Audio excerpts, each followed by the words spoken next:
Muito obrigado porque você chegou aqui até aqui nesta noite. Muito obrigado por você estar conectado conosco aí através da internet, em qualquer parte deste país, em qualquer parte deste planeta. Hoje nós estamos assim visivelmente separados, corporalmente separados, mas um dia estaremos todos juntos adorando como um só povo, uma só nação, o povo de Deus, a nação santa no reino celestial. Que esse dia chegue o mais rápido possível, amém? Êxodo capítulo 7 é o texto para a mensagem desta noite. Eu convido você, abra a palavra do Senhor, Êxodo capítulo 7. Mais uma vez, muito obrigado por tantos recados carinhosos, por tantas decisões que eu pude testemunhar através das redes sociais, pelos pedidos de oração que você me enviou através do Instagram, o nosso Instagram, @PRDudu. Muito obrigado por estar conectado conosco. Às vezes a gente demora um pouco a responder, porque são mensagens demais. E aí a gente vai respondendo ao longo do dia, enquanto a gente almoça, enquanto a gente toma café da manhã, enquanto a gente está comendo, a gente está respondendo na medida do possível. Obrigado. Se quiser continuar mandando mensagens para a gente e contando como está sendo a sua experiência com Deus, estamos dispostos a te escutar. @PRDudu é o nosso contato lá no Instagram. Êxodo capítulo 7. Êxodo capítulo 7. Eu quero ler contigo a partir do verso 14. Do verso 14 até o verso 18 somente. Êxodo capítulo 7, do verso 14 ao verso 18. Se você já encontrou a palavra do Senhor nesse trecho que eu acabei de citar, dá um sinal de joia aí para mim, de positivo. Pastor, tudo certo? Aqui todo mundo ligado, conectado. O pessoal daqui está esperto. E eu espero que você esteja esperto também, já tenha encontrado. E se quiser uma pista, uma dica, uma cola, é o segundo livro da Bíblia. E olha aí, fácil de achar, né? Êxodo 7, verso 14 em diante diz assim: Disse o Senhor a Moisés: o coração de Faraó está obstinado, recusa deixar ir o povo. Vai ter com Faraó, Moisés, pela manhã. Ele sairá às águas. Estarás à espera dele, na beira do rio. Tomarás na mão o cajado, o bordão, que se tornou em serpente, e então lhe dirás: o Senhor, o Deus dos hebreus, me enviou a ti, Faraó, para te dizer: deixa ir o meu povo, para que me sirva no deserto. E até agora não tens ouvido. Assim diz o Senhor: nisto saberás que eu sou o Senhor. Com este bordão que tenho na mão, ferirei as águas do rio, e se tornarão em sangue. Aqui está o relato da primeira praga, as águas se transformando em sangue. Quantas pragas foram mesmo? Não entendi, desculpa. Quantas pragas foram? 10 pragas. Então esse é o nosso assunto na reunião deste momento. Eu convido você a fechar os seus olhos e junto orarmos em nome de Jesus. Deus querido, muito obrigado pelos louvores que já cantamos ao Senhor, pelas músicas tão especiais que escutamos, que nos já alimentaram. E obrigado porque agora temos a tua palavra aberta em nossas mãos. Ilumina-nos para compreendê-la, e que como resultado do culto deste momento, neste lugar, possamos obter entendimento da tua vontade, poder do Espírito para executá-la, a fim de que a nossa vida glorifique o teu nome, e que ao término possamos dizer: não sou eu mais quem vivo, mas Cristo vive em mim. O Senhor conhece a luta particular de cada um de nós. Conheces o quanto estamos sendo oprimidos neste maldito Egito. Mas assim como o dia da liberdade chegou para o teu povo, cerca de 1400 anos antes de Cristo, Que este momento seja o momento da nossa liberdade pelo sangue de Jesus. Que tu possas tocar em nosso coração como só o Senhor sabe fazer, e visitar não só nós que estamos aqui na comunidade viva em São Luís do Maranhão, mas em toda e qualquer igreja, em toda e em qualquer residência, em todo e em qualquer lugar onde tem agora um ser humano parado, disposto a escutar a tua voz através deste texto sagrado. Nosso coração está aberto. Fala o que o Senhor quiser, o que o Senhor desejar, porque nós não vamos nessa noite escutar só o que a gente gosta. A gente vai escutar o que o Senhor quiser falar, para que a nossa vida seja reflexo da tua vontade, para a tua honra, para a tua glória, em nome do Senhor Jesus. E toda a tua nação de adoradores diz: amém. Amém. Pastor, eu não acredito nesse negócio do êxodo, eu não acredito neste negócio das pragas. Que papo é esse, pastor? Que a água se transformou em sangue. Que papo é esse, pastor? Que rãs saíram do rio Nilo, tomaram conta de toda a terra do Egito, morreram, entraram em estado de putrefação e contaminaram todo o ambiente. Que papo é esse, pastor? Que uma praga de piolhos tomou conta. Eu não acredito, mas essa daí é mais fácil de acreditar, porque uma praga de piolhos já tomou conta lá em casa quando eu era moleque, mano. Essa daqui é mais fácil de acreditar. Pastor, eu não acredito nesse negócio de moscas, pastor, eu não acredito nesse negócio de 10 pragas. Está exigindo demais da minha fé. É muita fantasia. E alguém outro dia me ligou e me disse assim: pastor, eu estou aqui no meu ambiente de trabalho e eu estou trabalhando com algumas pessoas, e a maior parte deles são pessoas incrédulas quanto à palavra de Deus. E ela me fez uma pergunta: o que eu tenho que fazer para esta pessoa acreditar? Eu falei para ela: nada, filho, você não tem que fazer nada, porque não é eu que crio nas pessoas a capacidade delas crerem ou descrerem. A fé é um dom que Deus distribui para todo mundo. Só que uns têm mais do que os outros, porque os dons eles são desenvolvidos. Se você deixar a tua fé atrofiar, tu vai se tornar um miserável de um incrédulo. Mas se você trabalhar na construção da sua fé, alimentando a cada dia mais com oração, estudo da palavra, testemunho, frequência aos cultos para louvar e engrandecer a Deus, a tua fé vai estar se desenvolvendo. Então, Deus distribui o dom da fé para todos. Aí é você que decide se você vai desenvolver ou não. O que eu faço para ele acreditar? Eu não tenho que fazer nada para você acreditar. Mesmo porque quem o convence do pecado, da justiça e do juízo não sou eu. Quem o convence do pecado, da justiça e do juízo, quem alimenta a fé no teu coração, é o Espírito Santo. Então não é uma obra minha. A minha função é tão somente pregar. Se você vai acreditar ou não, é contigo, irmão. É uma coisa entre você e Deus, é uma coisa de você para com você mesmo. Mas eu quero te dizer uma coisa: o Espírito Santo está aqui.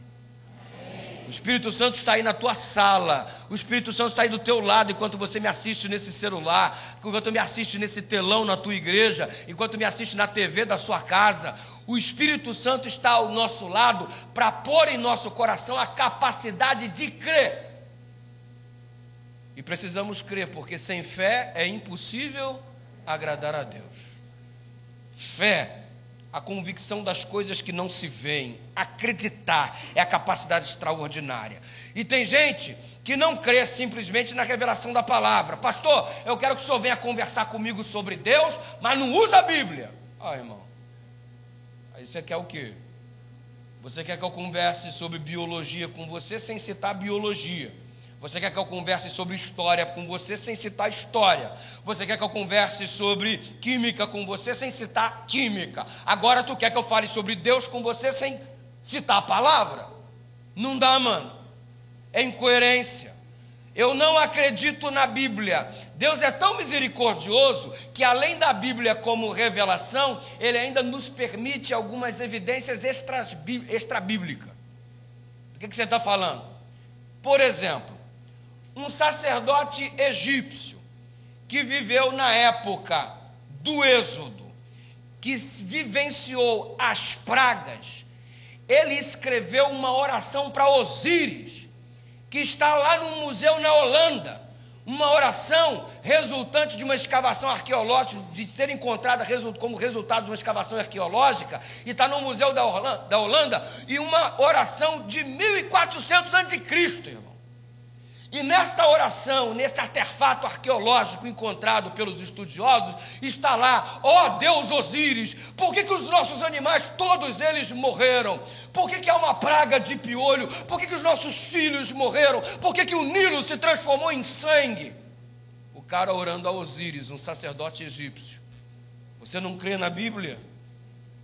Então você também não crê numa evidência histórica? Aí já é contigo, irmão. Porque a Bíblia testemunha do que é certo, a história evidencia a ação de Deus aqui intervindo na história humana. Existem provas bíblicas e provas extras-bíblicas comprovando a veracidade da palavra. E aí, se você não acredita, eu te digo que você precisa nesta noite dar uma chance para Deus, para que você experimente a ação de Deus na sua vida e, consequentemente, este dom da fé brote no seu coração em nome de Jesus. Agora note, eu passei a infância inteira fazendo peraltice, e eu vivo aí contando as peraltices. Eu não sei nem por que eu conto tanta bobagem que eu fiz. Eu falo assim: pastor, só era um moleque terrível, hein, pastor? Alguém já disse: pastor, como é que sua mãe te aguentava? Cada bobaginha que eu fazia, minha mãe fala assim: sua praga. Irmão, ficou tão fácil estudar as 10 pragas do Egito. Eu falei assim: nossa, quantos irmãos que eu tenho, mano? As pragas do Egito. Sua praga, o que você está fazendo? E é nordestina, ela: sua peste. As pragas foram maldições. E chegou um momento da minha vida que, depois de eu refletir bastante, eu falei assim: cara, eu não quero ser praga não, mano. Eu quero ser bênção. Ei, tu é uma praga ou tu é uma bênção? Quem quer ser bênção em nome de Jesus, diga amém. Amém. Então vira para a pessoa que está do seu lado agora, com autoridade, e diz: deixa de ser praga. Amém, irmãos? Amém. Cadê o clamor de quem quer ser uma bênção? Diga amém. Amém. Ei, seja uma bênção para os teus filhos, pai. Seja uma bênção para o teu cônjuge. Seja uma bênção para a tua comunidade. Seja uma bênção para a tua igreja. Exatamente, você precisa se posicionar de modo a ser bênção na vida dos outros em nome de Jesus. Agora olha para o cenário pintado aqui no livro do Êxodo. O povo de Israel estava escravizado e eles ficaram escravizados, se liga na cola, 430 anos. 430 anos padecendo no Egito, nas mãos do maldito faraó. E Deus suscita Moisés para proporcionar liberdade ao povo. Finalmente a libertação ia chegar. Fim da opressão. Glória a Deus. Mas quem que era o povo de Israel para ser liberto? Era um povo muito bonzinho, pastor. Não era não. Era um povo muito grato, pastor. Não era não. Sem concorrência. Era um povo muito reverente. Não era não. Era um povo muito fiel. Deus liberta aquele que é fiel. Deus liberta aquele que é... Não, mano. Você está lendo a Bíblia errada. Há uma manifestação extraordinária da graça de Deus neste lugar. O Êxodo é uma evidência extraordinária da graça de Deus. E eu olho para o Êxodo, a única coisa que eu consigo enxergar é graça. Eu olho para o Êxodo, a única coisa que eu consigo, o único modo que eu consigo reagir é com gratidão. Porque o nosso Deus é o Deus da graça. O povo de Israel não era um povo preparado para se tornar livre, não era.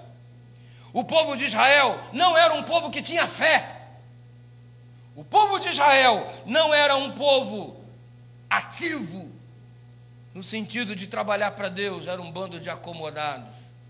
Estavam acomodados com a escravidão, estavam despreparados para a liberdade, não tinham fé, e eles se pareciam já com os egípcios, haviam absorvido os costumes egípcios. Aí Deus olhou para esse povo e disse: eu vou libertá-los, porque eles são bons, eu vou libertá-los porque a fé deles é extraordinária. Não! Deus não liberta o povo por aquilo que o povo é. Deus liberta o povo simplesmente pelo fato de amá-lo. E Deus não ordena a Moisés: vai até lá e prepara aquele povo para receber a salvação. Prepara aquele povo para ter fé. Moisés, prepara aquele povo para ficar bonzinho. Manda todo mundo fazer tudo que depois eu vou libertá-los. Não. Primeiro Deus liberta. Depois Deus diz o que tem que fazer. Sabe qual é o nosso problema? A gente acha que para ser aceito por Deus a gente precisa ficar bonzinho primeiro. Não, pastor, eu não tenho condições agora de voltar para a igreja, sabe? Porque eu tenho que consertar algumas coisas na minha vida, eu não tenho condições. A gente começa a colocar um monte de condições para sermos aceitos por Deus. Onde você leu isso na Bíblia? Você nunca ouviu falar sobre graça? Deus, ele pega o povo do jeito que ele está. E sabe o que é lindo na graça? A graça, ela te alcança aonde você está. Se você está no mundo das drogas, a graça te alcança lá. Se você é escravizado no Egito, no meio da prostituição, a graça de Deus te alcança aí onde você está. Se você está vivendo num antro de perdição, é aí que a graça de Deus te alcança. A graça de Deus vai aonde você está, mas ela não te deixa aonde ela te encontrou. Você está no pecado, a graça de Deus vai ter um encontro com você nessa noite.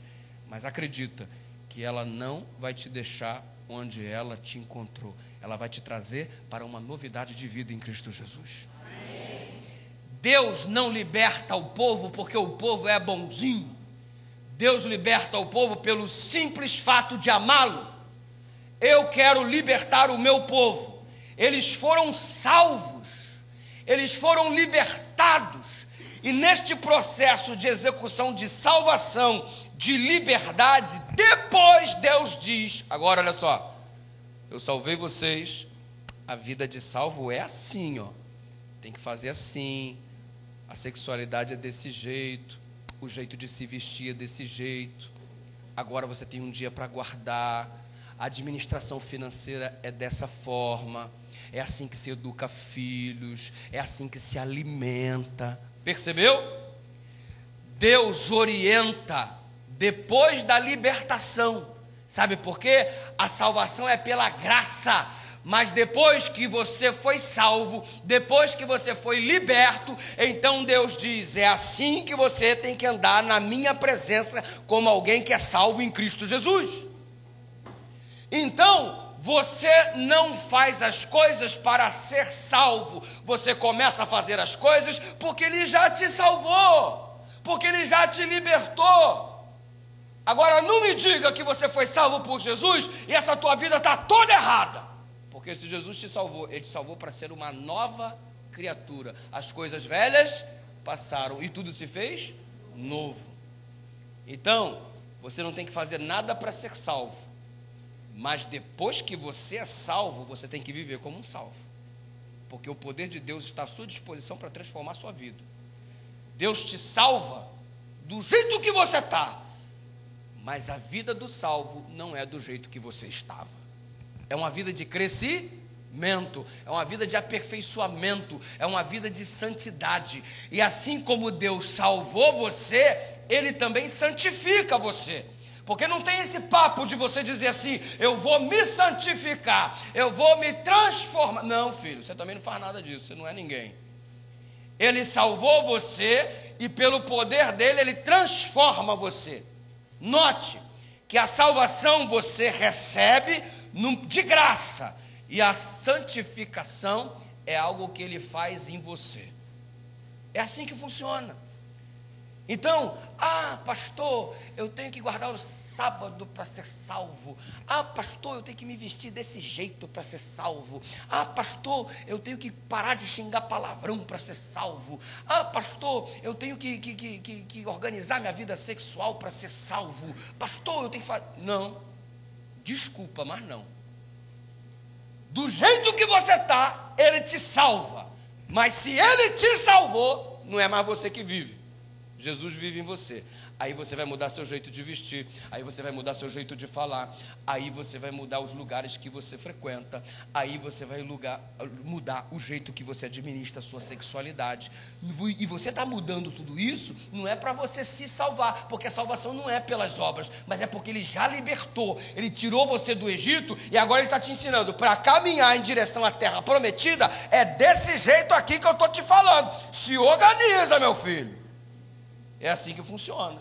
Agora não me diga que Jesus salvou você e você está todo desorganizado, está todo torto e um processo de mudança não começou. Você não é transformado do dia para a noite, como se uma varinha de cordão batesse na tua cabeça e você se transformasse num negócio diferente. Mas a mudança ela é progressiva, ela acontece. E à medida que nós vamos buscando o poder de Deus, a nossa fé vai sendo aperfeiçoada e a nossa vida vai sendo transformada. É o processo da salvação se executando, e quem neste momento abre o seu coração para que essa salvação te alcance e a santificação também, e sua vida seja aperfeiçoada em Cristo Jesus, diga amém. Amém. É assim que funciona: libertação pela graça, santificação pelo Espírito. E daqui a pouco experimentaremos o processo de glorificação, quando Ele vier nas nuvens do céu com poder e grande glória para nos buscar. Seremos novas criaturas transformadas em Cristo Jesus para todo sempre, seremos perfeitos. Hoje estamos caminhando em direção, mas perfeição é só quando Ele vier e nós formos glorificados. Entendeu isso aí? Quem entendeu, diga amém. Amém. Muito bem. A cada praga que foi enviada, a cada uma das 10, o Senhor Deus avisou cada um destes juízos. E note, nenhuma das pragas foi de modo a causar destruição completa. As pragas não foram universais, elas foram localizadas na região do Egito, porque tudo o que acontecia na região do Egito não acontecia na região onde estava o povo de Deus. O povo egípcio era atacado pelas pragas, mas o povo de Deus não era atacado pelas pragas. E lá no livro do Apocalipse, novamente vem um relato de que antes de Jesus voltar a esta terra, conforme Ele anunciou mais de 1.500 vezes, Ele virá. Porém, antes de sua vinda, pragas serão derramadas sobre a terra.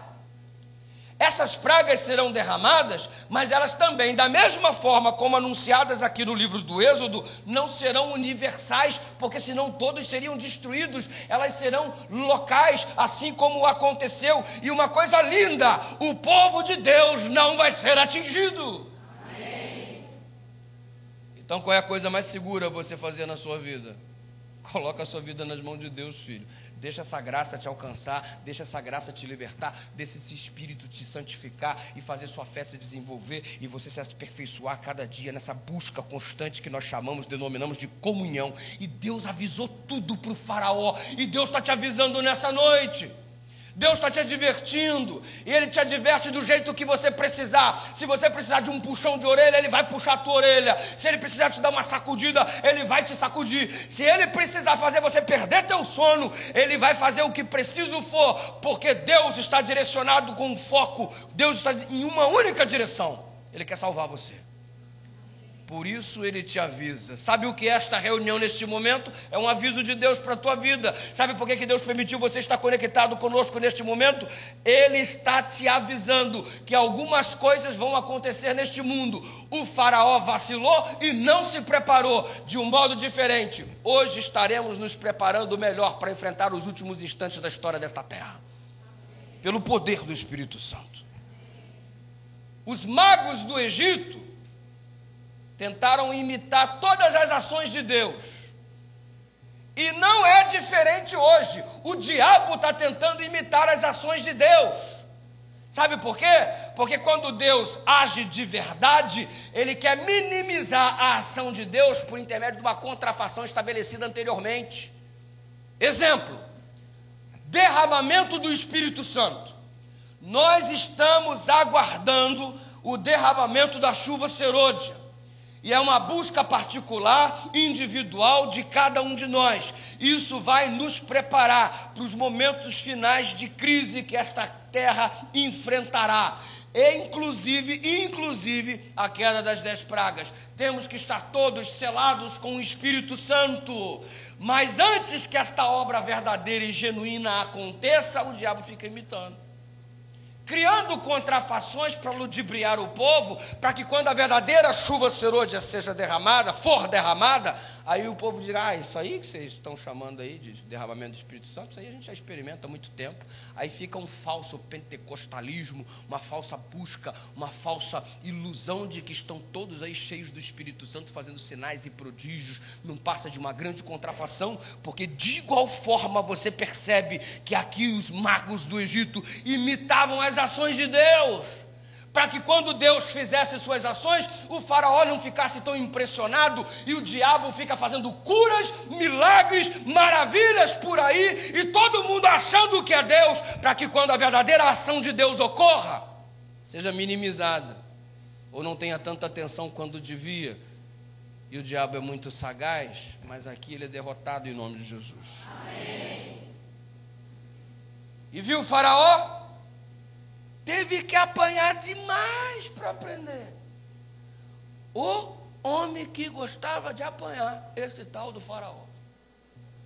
10 pragas, 10 chibatadas no lombo, apanhou com força, para chegar à conclusão de que Deus é soberano.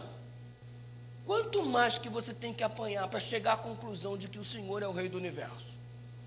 Quanta surra mais você vai precisar levar da vida para você entender que o rumo certo da nossa existência é em direção a Deus Todo-Poderoso? Tem que tomar mais uma surra aí de divórcio? Tem que tomar mais uma surra de câncer batendo a tua porta? Vai ter que tomar mais uma surra com a AIDS para entender que Deus estava certo quando te orientou? Você vai ter que adquirir uma grave doença sexualmente transmissível? Vai ter que parar na cadeia? É a surra que você precisa?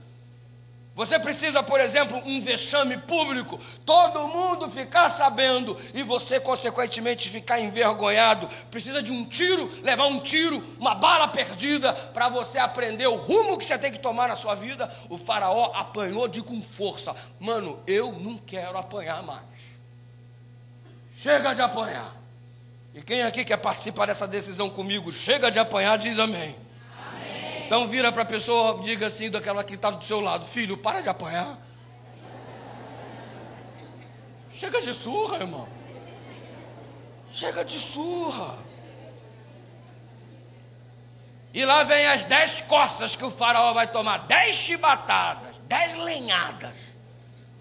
Lenhada número 1. A água do rio Nilo, transformando-se em sangue. Eu quero que você entenda que estava acontecendo uma briga entre deuses. O Deus de Israel contra os deuses do Egito. O Deus de Israel, um só. Os deuses do Egito é um para cada coisa. Estamos falando de 10 pragas, onde foram atingidos 10 divindades egípcias.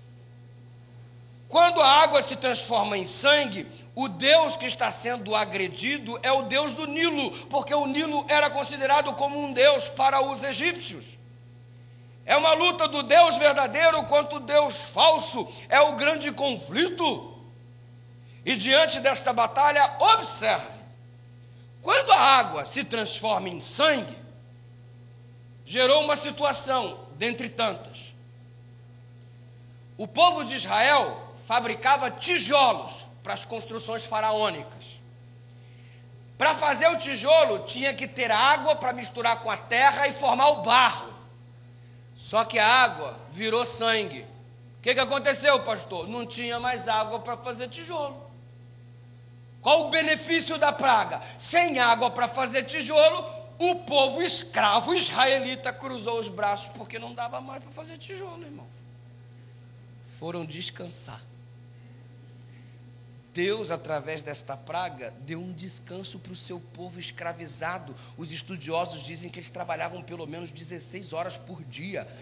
Algumas pessoas morriam de tanto trabalhar, não suportavam. E no momento em que Deus transforma água em sangue, não tem mais água para fazer tijolo. Se não tem mais água para fazer tijolo, é Deus proporcionando um descanso para o seu povo. Descanso através do sangue. Isso te diz alguma coisa? Sangue que proporciona descanso para a alma. Ei, sabe o que está sendo anunciado para você? Que Deus tem uma habilidade extraordinária de proporcionar descanso para a alma humana através do sangue. E sabe o que isso significa? Que todo o sangue vertido na cruz do Calvário, quando Jesus se sacrificou por cada um de nós, este sangue está valendo hoje para o descanso da nossa alma. Pode repousar, meu filho, pode ter paz nesse seu coração. O descanso para você está garantido através do sangue de Cristo. Segunda praga, vamos atingir a deusa Hequete, a deusa que tinha a cabeça de rã. As rãs saem de dentro das águas do Nilo, tomam conta de toda a terra do Egito. Na sequência elas morrem e na sequência elas apodrecem. Um mau cheiro terrível. Os adoradores de Hequete ficaram muito incomodados, porque esse tipo de adoração funcionava agora como um mau cheiro. Isso é interessante, porque os verdadeiros adoradores de Deus, eles são funcionam como o bom perfume de Cristo. Você lembra da declaração do apóstolo São Paulo? Nós somos o bom perfume de Cristo. Números, no capítulo 29, no verso 2, diz que holocaustos ao Senhor funcionam como um cheiro suave. A adoração a outro Deus que não o Senhor funcionava com um mau cheiro insuportável. Ei, que tipo de fragrância você está exibindo na sua vida? Você é um adorador fiel do Senhor? Ou você está exibindo uma fragrância, um odor, algo desagradável, porque é o aroma do pecado que flui de sua vida? Terceira praga, piolho. Eu conheço essa praga. A minha mãe vencia essa praga aí com pente fino e na unha, mano. E ela me travava. Eu não sei se minha mãe lutava jiu-jitsu, que ela me dava uma chave de perna aqui assim, mano.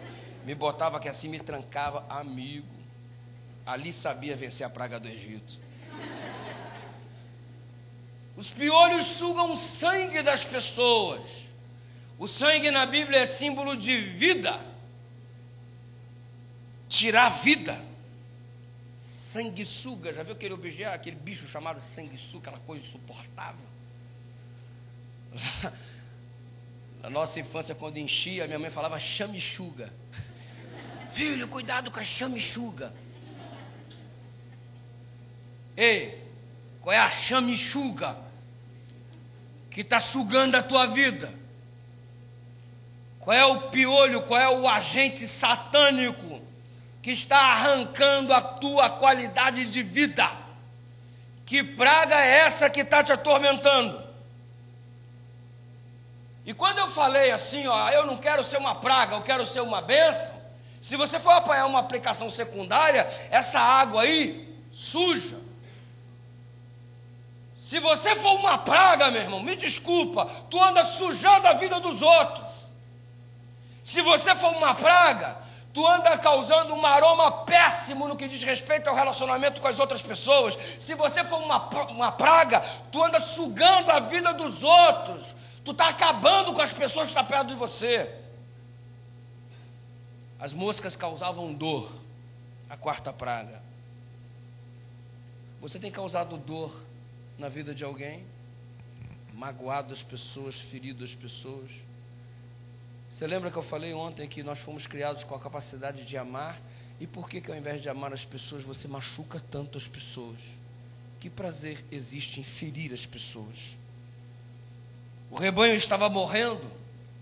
E alguns animais no Egito, eles eram sagrados: o touro, o deus Pitá, a vaca, a deus Ator, o carneiro, o deus Amon.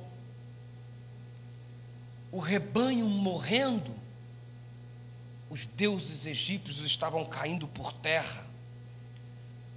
Os animais do rebanho de Israel, nenhum deles estava morrendo, mas o animal do faraó, os animais do faraó, eu falei o animal do faraó, né? Mas o animal do faraó, realmente nenhum deles morreu, irmão, nenhum deles morreu. Todos eles morreram, melhor dizendo. Feridas da sexta praga.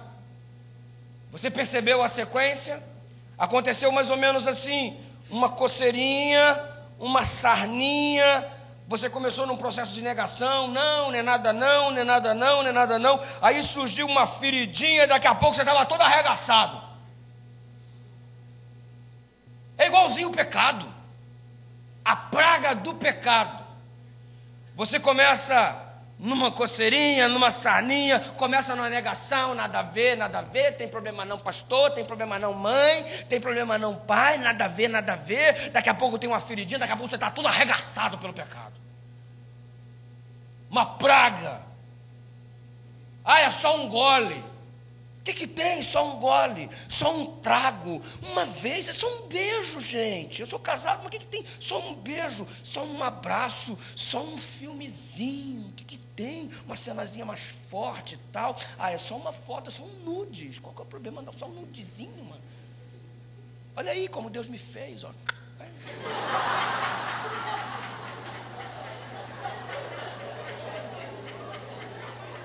É praga, brother. É praga, eu vou te dizer, isso é praga. Isso é o quê? Praga. Isso é o quê? Praga. E você não vai ser praga na vida de ninguém, você vai ser bênção. Quem quer ser bênção diz amém. Amém. Mas o faraó era uma mula, irmão. O homem teimoso, ô mula. Ei, me desculpa, mano. Quando que tu vai deixar de ser essa mula que você é? Seu teimoso, vai ficar apanhando até quando para escolher o Senhor Deus como Senhor de sua vida? Quantas surras mais você tem que levar? Ele tomou 6 surras e permanecia feito uma mula. E sabe o que acontece? Tem alguns fatos que a gente não pode deixar de considerar. Número 1, às vezes a gente cede à tentação. E quanto mais nós cedemos à tentação, mais duro fica o nosso coração. Já reparou? É só uma vez, é só um gole, é só um trago, é só um filme, é só um nudes, é só isso, é só um beijo, é só uma mão aqui. Quanto mais você cede, mais duro fica o seu coração para com a voz do Espírito Santo. Outro fato: se a gente cede a primeira vez, para enfrentar a segunda vez você fica mais frágil. E se vai enfrentar a terceira, está mais frágil. A quarta, mais frágil ainda. Daqui a pouco você não tem mais resistência nenhuma contra o pecado. Você está completamente dominado.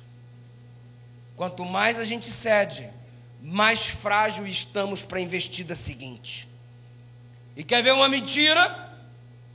Pastor, eu paro quando eu quiser. Mentira.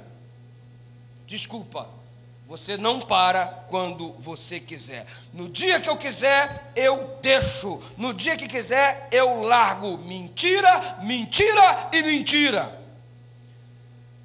E é bíblico e é fato. Após a luz ser rejeitada por tanto tempo, ela será retirada. E uma vez que a luz for retirada, isso aí tem um nome: pecado contra o Espírito Santo.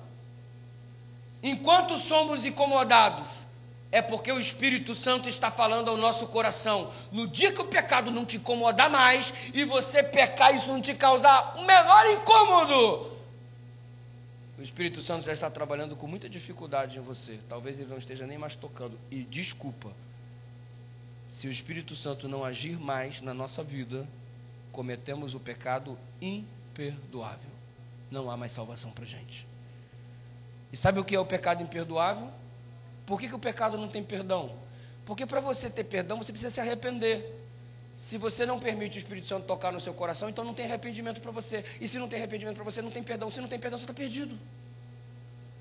O pecado se torna imperdoável não é porque Deus não quer perdoar, é porque você não aceita mais o toque do Espírito, e o toque do Espírito, uma vez que não acontece, não tem mais perdão para você.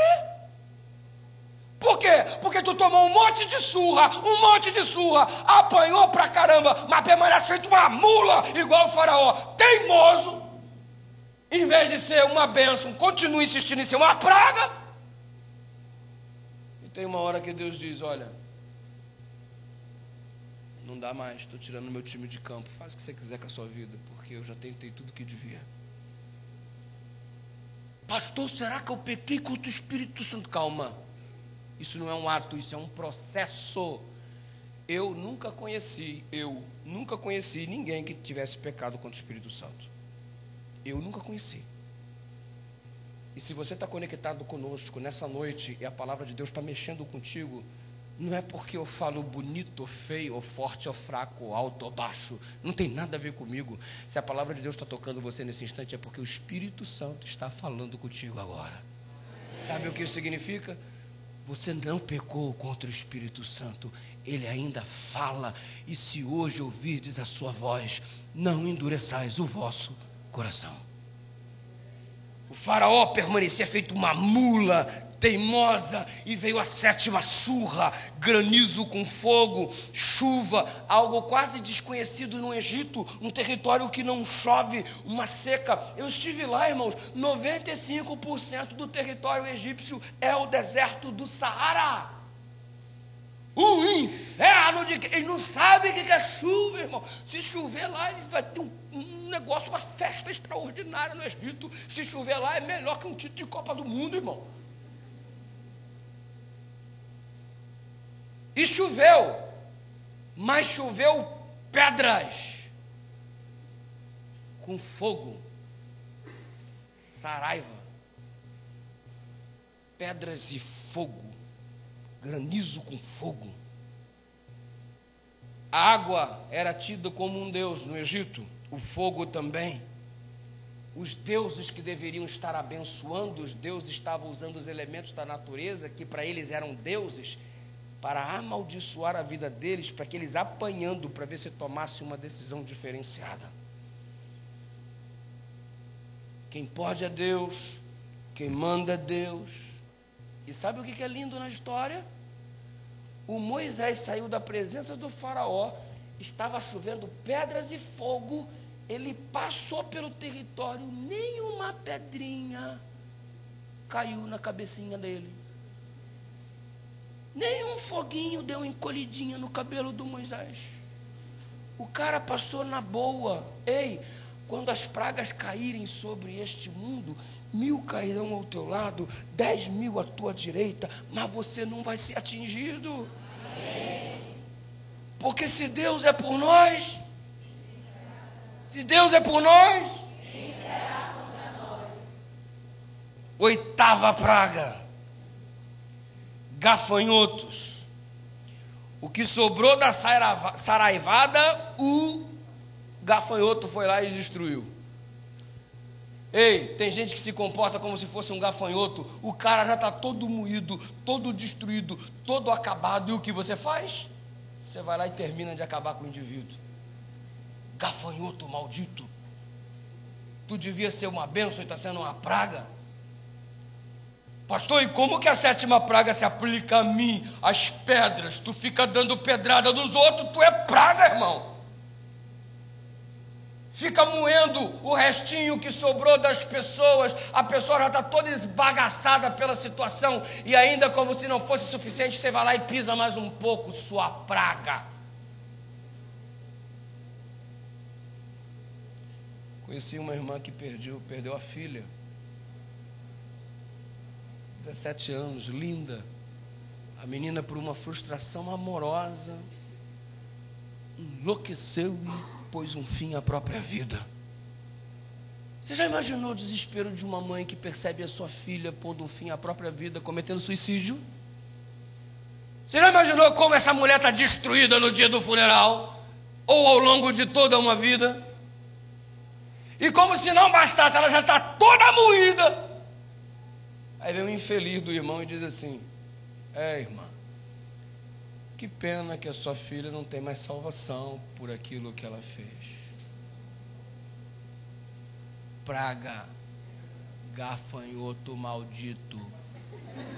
Não aguenta ver nem o que sobrou das pessoas, quer destruir o restinho que sobrou. Já viu aquele irmão que adulterou, acabou com a vida, o casamento foi arruinado, o escândalo, e todo mundo está sabendo e tal, não sei o quê, e a pessoa já está moída.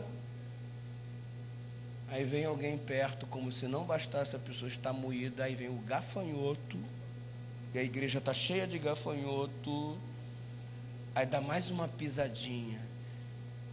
Que vexame, irmão. Você não presta, hein? Pisa mais um pouco. E tu acha que tu tá bem? Tu é uma praga. Tu tá perdido tanto quanto quem pecou. Porque se você fosse discípulo, você ia resgatar o ferido, como o cara fez na parábola do bom samaritano. Você não ia ferir mais quem já está ferido, se alegrar com a dor dos outros. Trevas, nona praga. Ao invés de você iluminar a vida das pessoas, você só traz um ambiente de trevas e de escuridão, um pessimismo miserável, como se não confiasse na providência de Deus, como se não confiasse na ação de Deus. Você não ilumina as pessoas. Tu foi chamado para ser luz do mundo e você está trazendo trevas para a vida das pessoas. E sabe o que significa isso? A palavra usada no original hebraico para descrever essas trevas é a mesma palavra do Gênesis, quando explica na criação do mundo que havia trevas sobre a face do abismo. Tudo era escuridão, e Deus disse, haja luz, e as trevas desapareceram. Essas trevas é a mesma palavra usada aqui, para a nona praga do Egito, trevas. Sabe o que isso significa? Que Deus criou a luz, e o povo voltou para as trevas. Sabe o que isso se chama? Regressão. Ao invés de você progredir, está andando para trás, tu é caranguejo, meu irmão. Deus fez para você sair das trevas para a luz. Você recebe a luz e anda para trás, vai para as trevas. Ei, nessa noite, em nome de Jesus, que não haja ninguém aqui regredindo. Vamos progredir cada vez mais, saindo das trevas e caminhando para a luz em nome de Jesus. Amém. Luz, meu irmão. Luz. 10ª praga atingiu o Deus Faraó, porque Faraó era tido como uma divindade. A 10ª surra, o golpe fatal. O livramento do povo de Israel deu-se pelo sangue. Você percebeu? A primeira praga trabalhou-se na direção do sangue. A última se proporcionou livramento através do sangue. Na primeira praga, descanso pelo sangue. Na última praga, libertação pelo sangue. É pelo sangue que a gente subsiste. O sangue de Jesus derramado na cruz do Calvário. Amém. Há poder nesse sangue. E que esse sangue banhe a nossa vida, dando-nos redenção e graça. Amém. Arrancando-nos do Egito para uma vida de crescimento, ainda que no deserto, em direção à terra prometida. Sangue. Israel obteve o livramento. Há poder no sangue de Jesus, eu creio nisso. Não importa se você foi praga até aqui, o sangue de Jesus pode te transformar em bênção. Ah, pastor, eu fui uma peste mesmo, andando pelo pecado, magoei muita gente, eu pisei muita gente, eu feri muita gente. Esses dias eu fui pregar numa vigília jovem, lá em Caldas Novas, Goiás. Peguei um voo, fui lá para Goiás, cheguei lá, uma vigília no auditório, tinha mais de 1000 pessoas, a noite inteira. E eu fiz uma vigília sobre José. Eu preguei a noite toda sobre José. Preguei uns 3 sermões sobre José.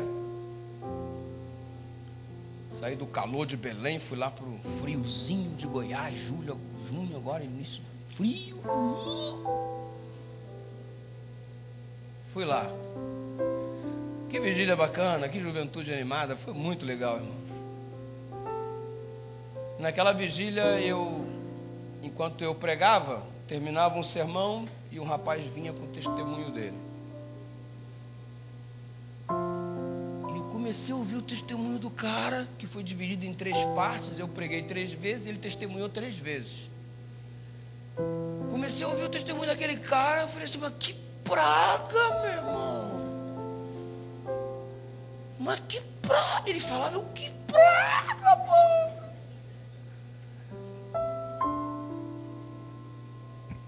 Ele terminou a primeira parte do testemunho. Que praga, mano, que praga. Aí veio a segunda parte do testemunho. E ele falava, eu acordadão, ligadão. E o testemunho do cara. E ele falando, que praga, mano. Ele terminou a segunda parte do testemunho. Que praga, mano. Eu quero ver como esse cara vai praga ou eu. Ele é bênção, mano. Terceira parte do testemunho. Ele fez o fechamento. Eu, que bênção, mano. Que bênção, que bênção. Como é que Deus transforma uma praga de um ser humano dominado pelo pecado em uma bênção tão grande como essa? Eu fui lá alimentar o povo. Eu que saí alimentado. Saí edificado daquela vigília.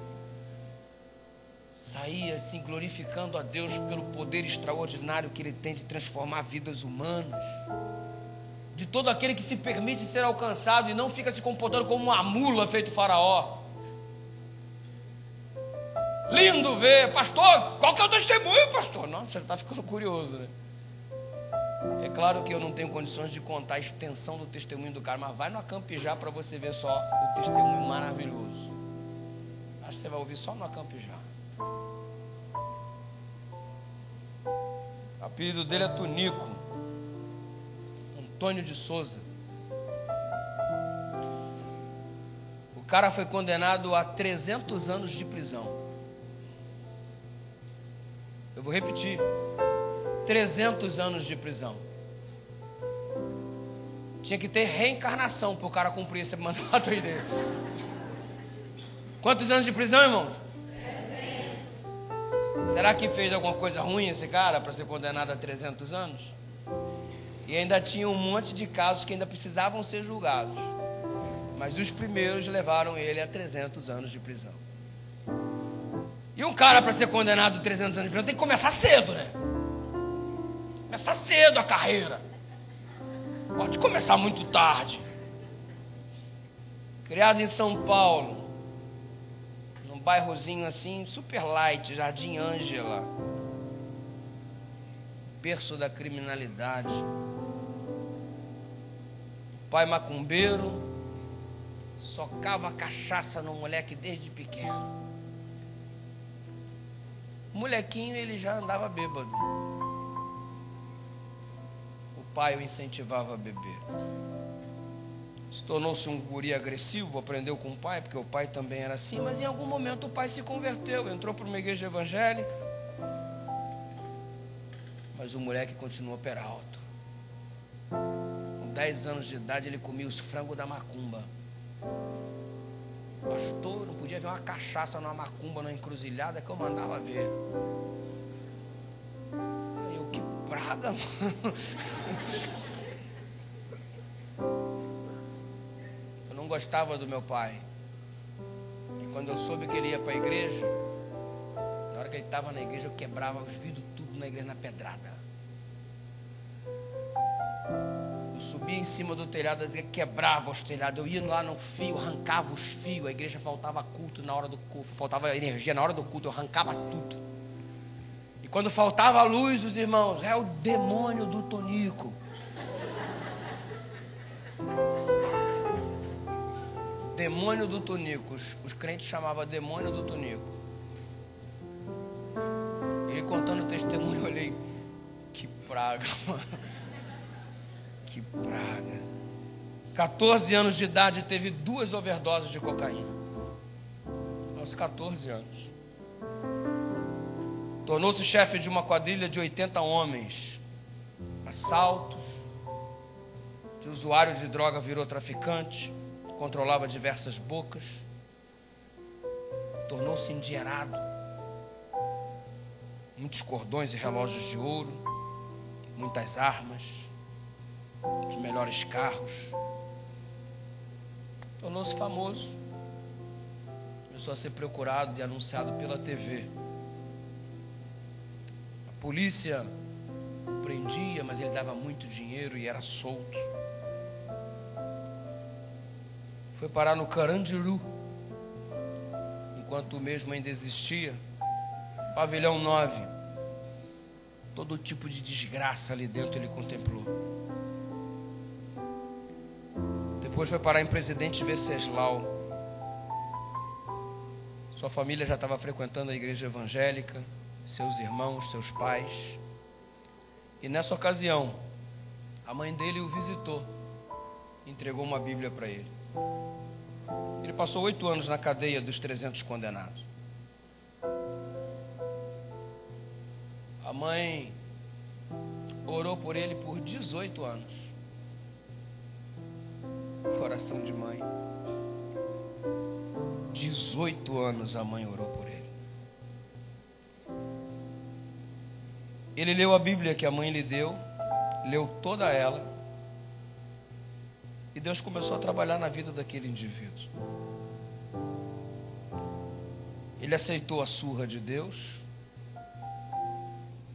aceitou o convite de Deus para deixar de ser teimoso, parar de ser uma mula. E um homem condenado a 300 anos de cadeia, às 6 horas da manhã de um belo dia, ele termina de ler a Bíblia que ganhou da sua mãe. Um guarda bate na sua cela. Tonico, por não. Você está livre, pode sair. Pastor, ele me disse, eu não tive advogado, nenhum foi contratado, eu não tinha perspectiva, eu achei que eu ia morrer ali, e a liberdade bateu na minha porta. Você não tem fé? Eu acredito. Eu acredito que todo homem que é uma praga pode se transformar em uma bênção pelo poder de Deus. O testemunho do Tonico tem levado diversos jovens à decisão ao lado de Cristo. Hoje ele mora em Londres, na Inglaterra, e veio ao Brasil para testemunhar. E se Deus quiser, virá o Acampijá da União Norte Brasileira. Tirei uma foto com o Tonico, essa foto que você contempla aí na tela neste momento. Era uma praga. Eu falei, cara, tu era uma praga, mano. E ele sorriu e disse, pastor, hoje eu sou uma benção. Vai se casar, família toda na igreja, e não tem nenhum registro na polícia. Como? Não sei. Não sei. Mas eu acredito que Deus transforma a peste em bênção. Deus transforma a praga em bênção. Você não precisa ser uma praga. Você pode ser uma bênção. Só deixa de ser a mula. Deixa de ser teimoso. Deixa Deus quebrantar esse seu coração. Eu acredito no sangue de Jesus Cristo para nos remir de todo o pecado. Eu acredito na graça que salva, na graça que redime. Eu não merecia salvação e Ele me alcançou. Eu acredito. Eu acredito que as pragas que caíram no passado, elas estão anunciadas para acontecer no futuro no livro do Apocalipse. E eu acredito que assim como nenhum fio do cabelo do Moisés foi atingido, todos nós que somos uma bênção nas mãos do Senhor, seremos protegidos por Ele e levados para a eternidade. Eu acredito. E se é isso que você quer acreditar, eu acredito na ação do Espírito Santo neste momento, transformando esse seu coração de pedra num coração de carne. Eu acredito na capacidade de Deus de trazer de volta aqueles que estão afastados do Senhor por tanto tempo. Você que está aí, mãe, chorosa porque teu filho está distante. Você que está aí, querida, chateada porque teu marido está distante. Eu acredito na capacidade do resgate que há no sangue de Jesus. Mesmo porque nesta noite nós temos alguém que entrou em contato comigo por intermédio do Instagram. Pastor, eu quero voltar. 13 anos fora da igreja, e hoje ela regressa em nome de Jesus. Eu acredito no poder resgatador de Deus. E você? É por isso, Darlene, que eu quero convidar você para vir cantar. Eu acredito, para que essa fé ela ecoe no nosso coração. Enquanto você estiver cantando, eu estarei me dirigindo ao tanque batismal para batizar a nossa querida amiga Carla. Deus abençoe você. Vamos lá.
nosso Deus não falhará jamais.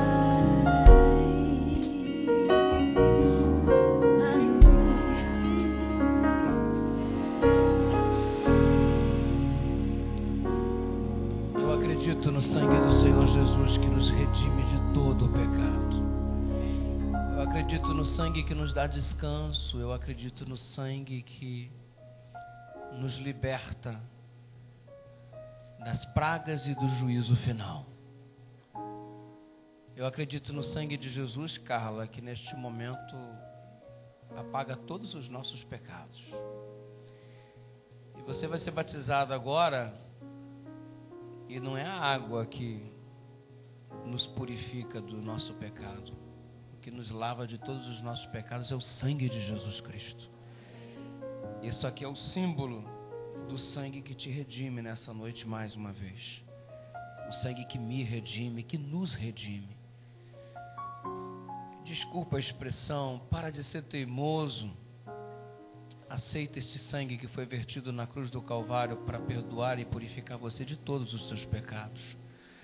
Se você está nessa congregação, neste momento, neste lugar onde está reunido com esses irmãos, escutando este culto, escutando essas palavras, assistindo tudo isso que está acontecendo, e quer tomar uma decisão, parar de ser teimoso, pedir: Deus, coloca fé no meu coração, me liberta do jeito que eu estou, para que eu sejas aquilo que tu desejas. Eu não vou ser melhor para o Senhor me libertar, eu vou me libertar, vou ser libertado pelo Senhor para ser melhor. Então levanta daí de onde você está nessa congregação, dê um passo à frente, vá diante do altar, aproxime-se um pouco do telão. Essa é a sua maneira de dizer nessa noite: Deus, eu estou deixando de ser teimoso e eu quero te aceitar. Avança um pouquinho, se aproxima do altar. Você vai ser recebido por um ancião da igreja, você vai ser abraçado pelo pastor que está aí contigo. Mas tome essa decisão em direção a Jesus. Você que em algum momento não o abandonou, você que em algum momento desistiu da caminhada, você que em algum momento voltou a ser prisioneiro do Egito, escravo de Faraó, que haja libertação nesta noite pelo sangue de Jesus, porque eu acredito em você. Vamos orar. Deus eterno, é bom demais ver a Carla aqui. 13 anos distante, vivendo um conflito interno que o Senhor sabe. Mas obrigado porque a dúvida foi sanada e a paz está sendo restaurada. É o teu sangue, o teu sacrifício do teu filho na cruz do Calvário, que transforma-nos de pragas dominados pelo pecado em bênçãos, seres humanos cheios do teu Espírito. Pelo teu sangue há libertação. E como ministro do Evangelho, segundo a tua ordem, conforme o desejo do coração da Carla, eu a batizo em nome do Pai, do Filho, do Espírito Santo, e todo o teu povo diz: amém.